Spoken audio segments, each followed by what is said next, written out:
교회에 나오신 것은 하나님 만나러 온 것입니다. 교회에는 하나님이 계십니다. 근데 하나님을 어떤 식으로 만나지요? 기도할 때, 찬양할 때 만나시고 기록된 말씀을 통해서 하나님 자신을 사람들에게 소개하십니다. 오늘 빌립보서는 사도 바울이 빌립보 교회에 보낸 편지입니다. 신약 성경에는 구약 성경에는 문학적 양식이 있습니다. 빌립보서는 일종의 편지 형식으로 기록된 내용입니다. 사도 바울이 감옥에 갇혔을 때 빌립보에서 감옥에 갇힌 바울을 돕기 위해서 에바브로 디도라는 사람에게 헌금을 모금해서 도와주어라. 그리고 에바브로 디도가 한 달이 넘는 길을 걸어서 거기서 임무를 다 마치고 다시 빌립보 교회로 돌아가려고 할 때 바울이 편지를 써서 들려줬는데 그 내용이 빌립보서입니다. 그 편지를 쓸 때 하나님의 감동으로 기록됐기 때문에 이것이 하나님의 말씀입니다. 편지를 쓸 때는 앞에 대부분 누가 누구에게 쓴다, 발신자, 그리고 편지를 받는 사람이 먼저 명시가 됩니다. 근데 안부를 묻습니다. 중요한 내용을 쭉 기록을 합니다. 그리고 끝부분에 다 중요한 것을 다 기록하고 사적인 내용을 기록할 때는 추신, 가로 추신해가지고 따로 기록합니다. 빌립보서는 4장 9절까지 편지 내용이 끝났습니다. 4장 9절의 끝부분에 보면 평강의 하나님이 너희와 함께 계시리라. 여기까지 편지가 다 끝났고 그 다음에 10절부터는 추신, 추가한 내용을 기록합니다.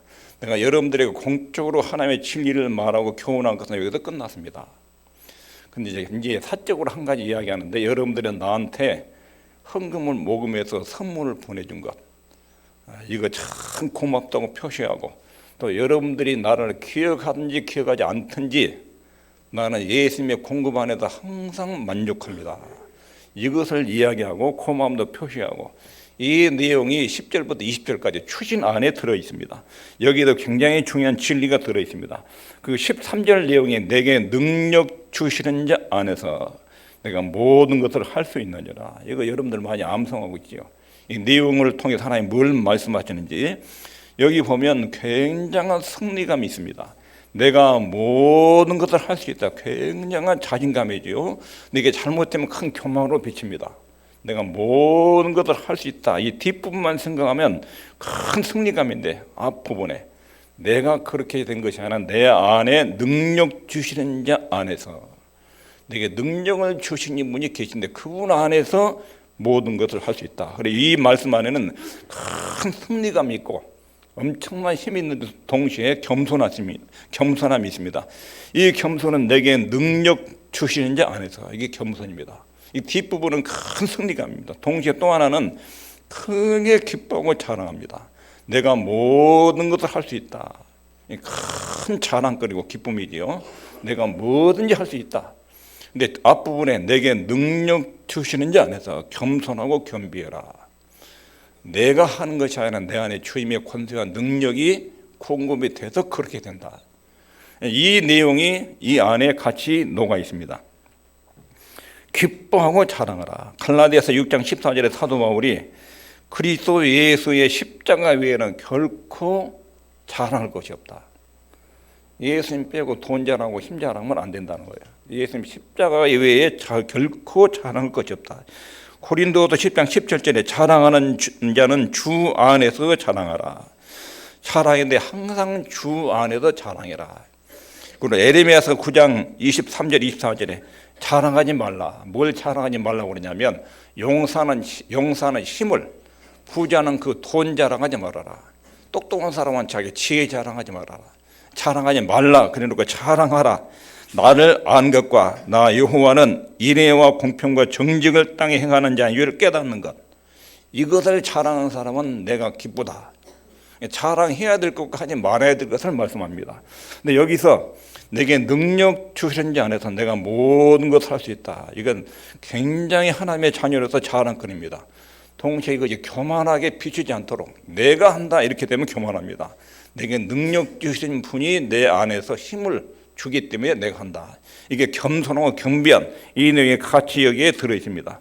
이 말씀을 다르게 번역하면 내게 끊임없이 힘을 주입시키는 분 앞에서 내게 끊임없이 힘을 계속 넣어주는 매일매일 우리에게 살아갈 힘을 넣어주는 그분 안에서 나는 모든 일에 강합니다.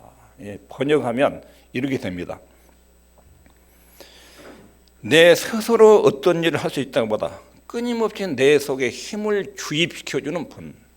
여러분들 그분은 아십니까? 교회에 오시면 그분을 만나셔야 됩니다. 교회에 오셔서 사람만 만나고 하나님 만나지 못하면 힘을 못 받고 갑니다. 교회에 오셔서 하나님을 만나고 힘을 주입을 받아야 그 힘으로 일주일을 살아갈 영적인 힘이 생깁니다. 교회 오면 꼭 하나님 만나고 가셔야 됩니다. 그래야 속에서 힘이 생깁니다. 우리 삶의 여건이 넉넉하지 않습니다. 굉장히 위험한 요소들이 있고 위기들이 많습니다. 사도 바울이 11절에 어떤 형편이든지 내가 자주 가기를 배웠습니다. 자주 가는 것을 배웠다고 그랬지요. 예수님 안에서 나는 상황의 지배를 받지 않습니다.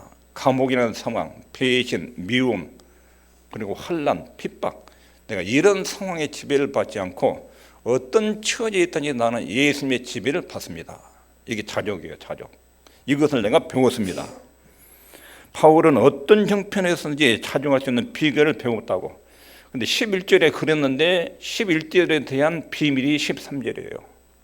어떻게 그렇게 자족할 수 있었느냐. 능력 주신 자 안에서 내가 모든 것을 할 수 있다. 여기서 모든 것이라는 것은 풍부에 처할 때, 잘 될 때, 비천에 처할 때, 굉장히 힘들고 고통스러울 때, 그럴 때 내 속에 끊임없이 힘을 불어넣어 주는 분이 계십니다.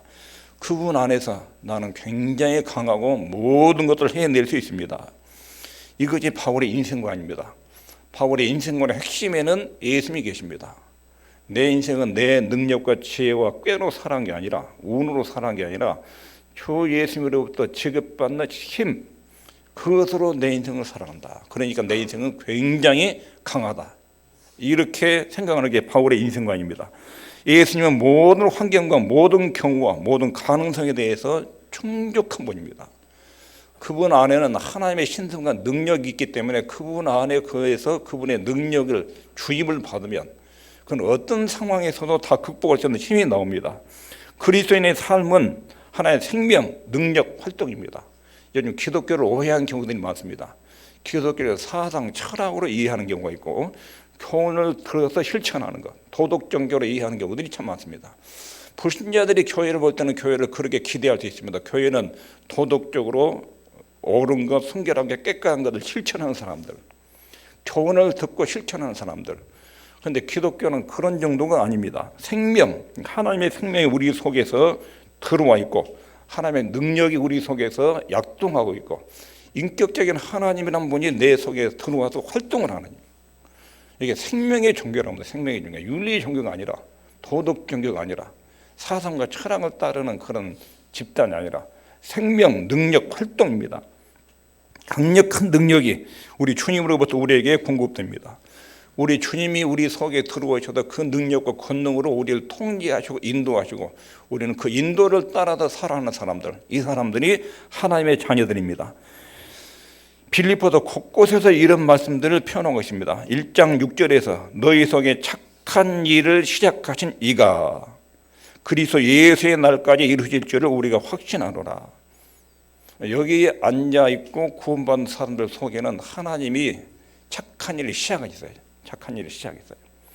착한 일이 뭐냐면 구속사역이에요.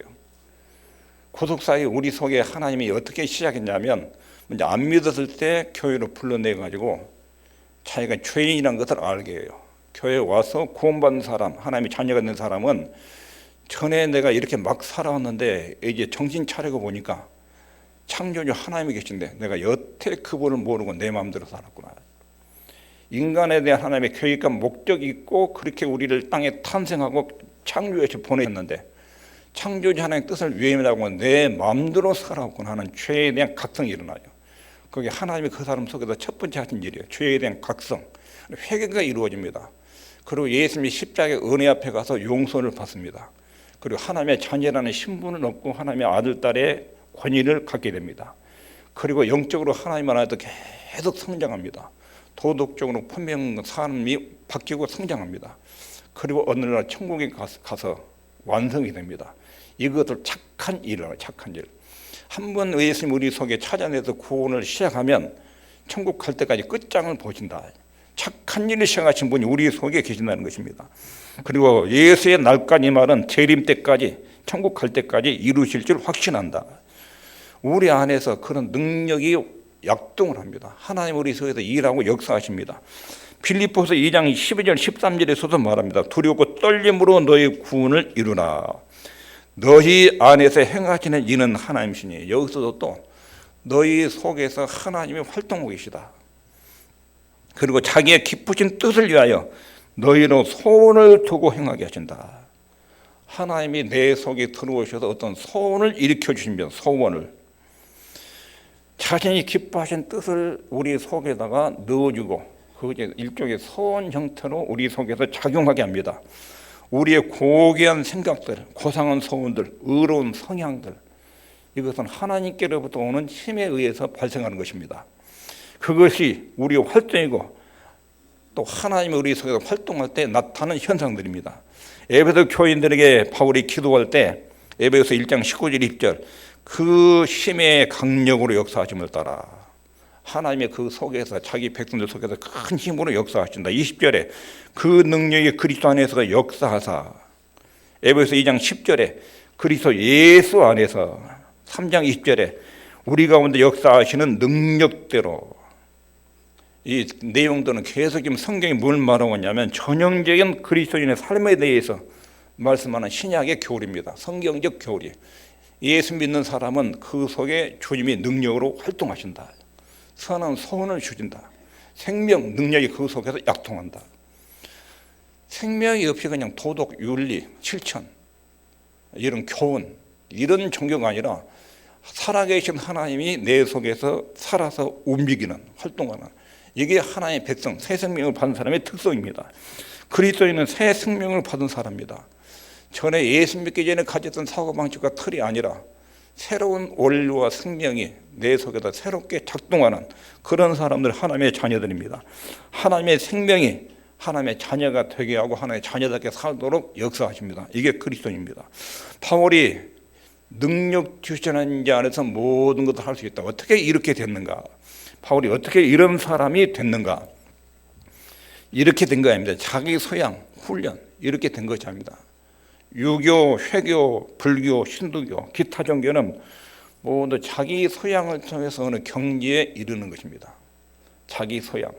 자기 소양을 통해서 어느 경지에 이르려면 자기 나름대로의 굉장한 의지력이 있어야 됩니다. 그리고 타고난 지적인 역량이 있어야 됩니다. 의지력도 있어야 되고 지적인 집중력도 있어야 되고 그 다음에 거기다가 시간이 있습니다. 시간이.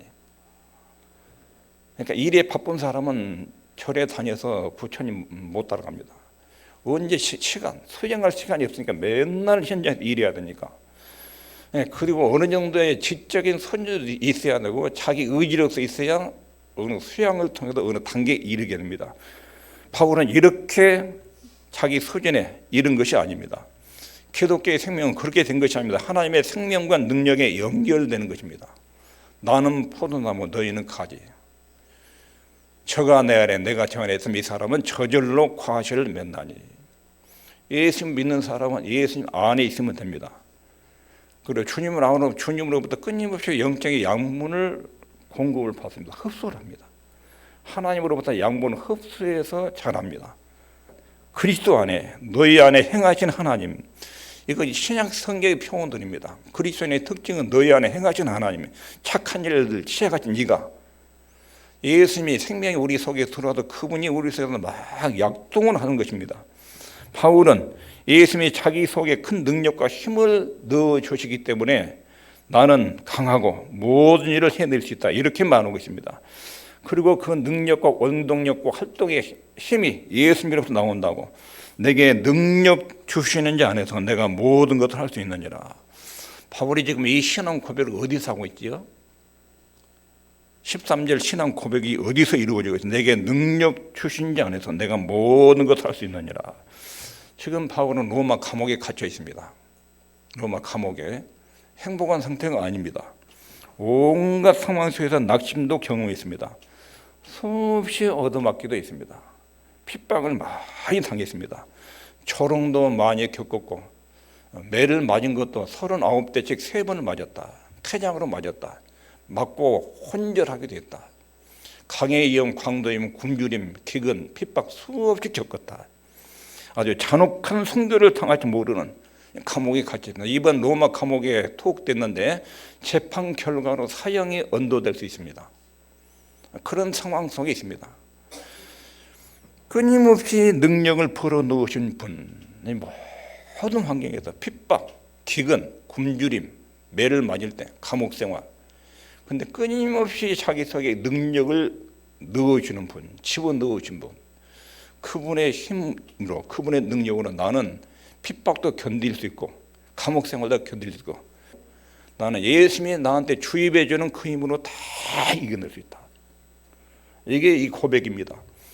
그러니까 우리가 예수를 믿는데 그런 능력이 내 속에 오고 있는가?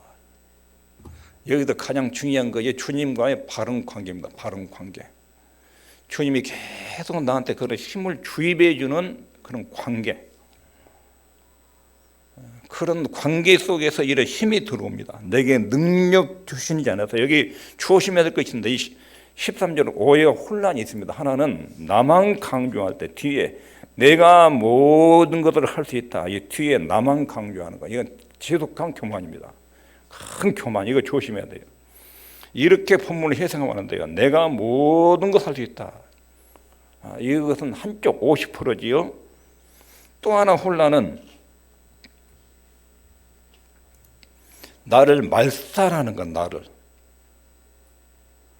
예수 믿으면 예수님이 내 안에 살고 나는 없어지는 것처럼 내 인격은 사라지는 것처럼 예수님이 다 내 안에 살고 나는 없어지고 이것도 아니에요. 두 번째 부분에 오해를 안 해야 돼요. 나를 말살하는 내게 능력 주시는 주님이 오시면 내 인격은 없어져 버린 거야. 보면 이런 거 말하지 않아요. 예수 믿는 신앙이 최고조에 이를 때 이 오해 조심해야 됩니다. 나라는 인격이 있고 주님이 내 속에 오셔 일하십니다. 주님이 오시면 나는 없어지고 예수님이 다 하는 게 아닙니다. 또 나만 있고 예수님이 없는 것도 아닙니다. 이것은 인본주의라고 해요. 일본의 인본주의. 두 번째는 좀 광신주의. 나 예수님이 다 하시고 나는 가만히 있고 나는 못합니다. 주님이 다 하십시오. 그리고 나는 가만히 있고 이런 것이 아닙니다. 여기 갈라디아 2장 20절도 같은 내용인데 내가 산 것이 아니요 내 안에 그리스도에서 사신 것이라. 나라는 인격도 있고 내 안에 예수님도 있습니다. 예수님 오시면 내가 없어진 것이 아닙니다. 내 인격도 그대로 있고 주님의 인격도 내 속에 있습니다. 두 인격이 같이 있어요. 예수님 오시면 나는 없어지고 예수님만 내 속에 있는 게 아니에요. 그런 뜻으로 여기를 오해하면 안 됩니다. 그러면 이 그리스도인의 삶의 원리, 첫 번째는 나 스스로 자신의 능력만으로 사는 것이 아닙니다. 내가 모든 것을 할 수 있느니나 뒷부분만 말하면 극도로 교만한 상태가 되지요. 하나님의 자녀는 내 스스로 내 능력만으로 사는 것이 아닙니다. 인간은 하나님이 창조할 때 그렇게 만들었습니다. 창조주 하나님을 의존해서 살도록 만들었습니다. 인간은 자기 스스로 할 수 없는 영역들이 너무 많습니다. 그 부분은 하나님의 도움으로 이루어져야 됩니다. 나 스스로 능력만으로는 생존이 그리고 구원 문제가 삶이 불가능합니다. 두 번째 원리는 내가 제거되고 예수님께서 모든 일을 다 하시는 것도 아닙니다. 나도 있고 주님도 있고. 세 번째 원리가 삶의 원리입니다. 예수님을 통해서 내가 모든 것을 할 수 있습니다. 예수님을 통해서. 원리는 나만 있지 않고 또 내 속에 예수님만 있지 않고 나와 예수님이 함께 있는 것입니다. 이거 신앙이 조금 좋은 분들이 뒷부분에서 오해를 해요. 나는 사라지고 예수님만 있는 거죠. 예를 들면 건강 문제. 교회에 오셔서 몸이 아픈 분들 치료받기를 원합니다. 하나님의 능력으로 병을 고칠 수 있습니다. 근데 예수 믿고 병이 나았는데 예수 믿고 가졌던 식생활, 생활 습관이 똑같으면 그 병이 또 생깁니다. 술, 마약, 불규칙한 생활, 탐식, 과식, 먹고자 하는 것, 자고 나서 먹어야 돼요. 근데 먹고 나서 자면 우리 몸이 병 생겨요. 그리고 먹는 것은 요만한데 활동은 요만큼이에요. 그러면 병 생겨요. 또 먹는 것은 이만큼 먹고 활동은 이만큼 해요. 그럼 영양실조가 걸려요. 하나님 만드신 건강에 원리가 있어요. 근데 병은 나았어요. 그다음부터는 하나님이 가르쳐준 원리를 따라서 몸을 잘 관리를 해야 돼요. 주님께서 내 건강을 책임져요. 그런데 내가 좋은 물 마시고 좋은 공기 마시고 음식 조절 잘하고 규칙적인 습관, 이건 주님께서 건강의 선물로 우리한테 준 것들이에요.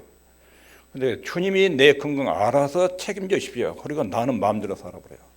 마음대로. 술도 먹고 담배도 피우고 마약도 하고 실컷 먹었다가 밤마다 안 먹었다가 늦게 잤다가 일찍 잤다가 많이 잤다가 안 잤다가, 그런 몸이 어떻게 되겠어? 몸이. 그러니까 하나님도 계시고 건강에서 하나님이 도와주는 영역도 있고 나도 있어요. 나도 내 몸이란 게 있어요. 나도 내 몸을 내가 좋은 물 마셔야 돼. 물 좋은 거 마셔야 돼요. 오염된 물 마시면 병들어요. 공기 깨끗한 거 마셔. 공기. 장성 사신 분들 그건 걱정 안 해도 공기가 하도 좋으니까. 대한민국에도 장성 땅에 공기가 제일 좋다고. 물은 조심해야 돼. 석회소가 있으니까 정수기를 잘 골라낸 물 마셔야 돼. 그 석회소 마시면 담석증 생기고 몸에 병 생겨요. 그럼 꼭 자고 일어나서 먹어야 돼요. 먹으면 움직여야 돼요. 적게 움직이면 조금 먹고 많이 움직이면 많이 먹어야 돼요. 이건 내가 해야 될 일이에요. 건강은 주님이 다 알아. 내 건강 주님이 다 알아주시죠. 또 건강은 주님 믿지 않고 내가 내 건강은 다 알아서 챙깁니다. 이 둘 다 잘못이에요. 여기서 말하고 있는 내용은 그것이에요. 나만 있지 않고 예수만 있지 않고 나와 예수님이 함께 있는 거. 직업도 그렇지요. 주님 내게 좋은 직장을 주십시오. 열심히 찾아봐야죠. 직장에 주어지면 주인의 뜻에 맞게 마음에 들게 열심히 일을 해야 돼요. 네, 시간만 보고 시간 보고 놀고 눈치 보고 깨버리고 월급 받는 것보다 적게 일하고 그러면 쫓겨나고 주인의 마음에 안 들리죠. 교회 다니면서 그런 사고를 가지면 안 되지. 하나님이 내 직장 먹고 사는 거 알아서 하십시오. 그리고 자기 직장에 대한 책임 부분은 소홀히 한 거. 이거 광신자예요. 예를 들면 설교자도 마찬가지예요. 하나님 믿습니다 하고 와서 여기 와서 성경 펴가지고 설교하신 분 있어요. 일주일 내내 기도만 하고 오늘 또 여기서 하나님이 말씀을 주십시오 하고 여기 와서 성경 딱 펴가지고 읽고 감동된 대로 전하는 거예요. 하나님이 다 알아서 한 것이 아니라 하나님이 말씀을 줄 때는 부지런히 집에도 연구하고 묵상하고 생각하고 그래가지고 전달해라 분석하고 이 둘 다 필요한 거예요. 하나님의 역사 그리고 나라는 인격도 있어요. 내가 해야 될 일과 하나님의 도움이 있어요. 이런 것들 지금 여기서 균형 있게 말하고 있는 거예요. 나 스스로 하나님을 빼고 내가 다 알아서 하는 거. 이거 그리스도인의 삶이 아니에요. 또 하나 내가 제거되고 내가 말살되고 예수님께 다 맡긴다. 이것도 신앙이 너무 우측으로 치우친 거예요. 예수님을 통해서 내가 하는 것입니다. 내 안에 주님이 오셔서 내 인격을 통해서 하는 것입니다. 예수님이 내 몸을 통해서 자신의 일을 합니다. 나만 있지 않고 예수님만 있지 않고 나하고 예수님이 함께 있는 것. 이게 기독교의 건강한 신앙입니다. 이게 그리스도인의 삶의 원리입니다. 그리스도인의 삶의 정해진 규칙 첫 번째는 예수님께 수혈을 받고 사는 것입니다. 내 힘으로만 사는 것이 아닙니다. 인간은 창조 때부터 그렇게 만들었습니다. 창조주 하나님을 의존해서 그분의 공급을 받아 살도록 만들었습니다. 예수님의 수혈을 받는 것입니다. 그리고 이러기 위해서 끊임없이 예수님과 함께 시간을 보냅니다. 수혈을 받는다는 것은 예수님을 생각하고 그분의 말씀을 듣고 기도하고 그래야 능력이 들어옵니다. 능력이. 예수님을 생각하지 않고 말씀 안 듣고 기도 안 하고 찬송 안 하고 하루 종일 돌아다니고 테레비보고 교회 말씀만 설교 때 듣고 밥 먹을 때도 기도 안 하고 아침도 기도 안 하고 저녁에도 기도 안 하고 일주일 내내 기도 안 하고 그러면 주님의 능력이 내 속에 주입되는 게 아니에요. 주님의 능력이 언제 주입되냐면 기도하고 찬양하고 하나님을 생각하고 말씀을 듣고 예배드릴 때 그 능력이 우리 속에 주입이 되는 거예요. 그 능력이. 근데 이것을 안 하면 하나님 믿는데도 하나님의 능력이 내 속에 안 들어와요. 그러니까 안 들어오니까 모든 생각이나 활동이나 정서가 불신자하고 똑같은 거야. 주일날 교회 나가는 것만 다르고 속에는 하나도 안 변한 거예요. 마인드가, 생각이, 사고나 가치관이 안 변한 거예요. 그리고 안 믿는 사람의 가치관으로 살아가는 거예요. 생각하고. 이러면 주님의 수혈을 받은 것이 아닙니다. 그리고 오늘 성경에 보면 그리스도 안에 거하는 것, 그리스도 안에 거한다. 8절 9절에서는 무엇에든지 참되며 경건하며 옳으며 정결하며 사랑하는 말하며 칭찬하는 말하며, 즉 예수님의 통제를 받고 모든 영역에서 움직여라. 가정, 직장, 대인관계, 경제활동, 그리고 물질관계, 모든 영역에서 주님의 통제를 받아라. 그래서 경건하고 옳고 정결하고 사랑하고 칭찬을 말하고, 이게 그리스도 안에 거한다는 뜻입니다. 그리스도 안에 들어가 산다는 것은 행동하는 것을 말합니다. 실천하는 것을 말합니다. 그냥 들어가서 가만히 있는 것이 아닙니다. 쉬지 않고 기도하고, 그리고 주님 안에서 활동하고, 이것이 영적인 수혈이고 봄이 말하는 내게 능력 주시는 자 안에서, 그런 뜻입니다. 주님 안에서 거하고 묵상하고 기도하고 말씀을 들을 때 영적인 수혈이 공급됩니다. 예를 들어서 환자가 길거리에서 다쳐가지고 피가 너무 많이 쏟아졌는데, 그때는 피를 넣어야지 다른 약이 필요가 없습니다. 피가 떨어지면 피를 넣어야 됩니다. 피를 안 넣고 약을 주면 헐떡거리고 죽습니다. 피가 모자란 사람은 계속 피를 받아야 됩니다. 그런데 우리 인간은 예수님으로부터 계속 양분을 받아야 됩니다. 하나님은 구조로 그렇게 만들었습니다. 피조물인 인간은 창조주 하나님의 도움과 은혜를 입고 살도록 그렇게 만들어놨습니다. 하나님을 안 믿으면 다른 데다 꼭 다른 신, 당산나무, 송아지, 호랑이, 산나무, 500년 나무 된 소나무, 200년 된 당산나무, 여인 데 가서 막 빌고 복주라고, 하나님을 의존하고 그분으로 공급을 받아야 되는데 번지수가 잘못되면 다른 데다가 막 의존하는 거예요. 다른 데다가 돈과 권력. 이것은 하나님의 인간을 만들 때 창조주 하나님을 의존하도록 공급받고 살도록 그렇게 만드셨기 때문에 그렇습니다. 우리 예수님은 우리에게 수혈을 주시는, 우리 모든 필요를 채워주는 공급자이십니다. 그러므로 우리는 주님 안에서 매일매일 은혜를 받아야 됩니다. 살아갈 힘도 받아야 됩니다. 그리고 능력도 입어야 됩니다. 예수님은 우리에게 생명의 피를 주입시켜주는 그런 분이십니다. 주 예수님의 수혈을 받고 사는 것, 이게 그리스도인의 삶에 정해진 규칙입니다. 여러분, 하루를 살아가는 동안 주님으로부터 은혜를 입어야 됩니다. 그러지 않고는 하나님의 자녀답게 살아갈 힘이 안 나옵니다. 말과 행동과 생각이 하나님의 자녀답게 사는 것이 안 나옵니다. 능력을 공급하시고 우리를 통제하신 분은 예수 그리스도, 우리의 왕 되신 주님이십니다. 그분이 우리에게 능력을 풀어 넣어줍니다. 그분은 우리 여러분과 저의 안색을 보시고 몇 박을 재봅니다. 우리 모든 생활을 다 측정하십니다. 그리고 나를 다 아십니다. 내 속에 끊임없이 능력을 부어줘야 됩니다. 그것이 안 오면 속에 갈증이 생기고 부족이 생겨서 사람들이 난리 법석을 피웁니다. 속이 허해지면 나타난 증상들이 있는 것입니다. 이것이 바로 처방입니다. 하나님의 능력을 구하지 말고 하나님의 말씀을 듣고 실천하면 능력이 따라옵니다. 주님 내게 능력을 주십시오, 그런 기도하지 마시고 하나님의 말씀 잘 듣고 순종하고 실천하면 능력이 나오는 것입니다. 기도하고 묵상하고 우리 주님과 함께 시간을 보내고, 이것이 그분으로부터 수혈을 받는 것입니다. 예수님은 여러분과 저를 우리가 우리를 아는 것보다 우리를 더 잘 아십니다. 우리 필요를 채우십니다. 끊임없이 우리 속에 힘을 넣어주기를 원하십니다. 그리고 늘 기다리십니다.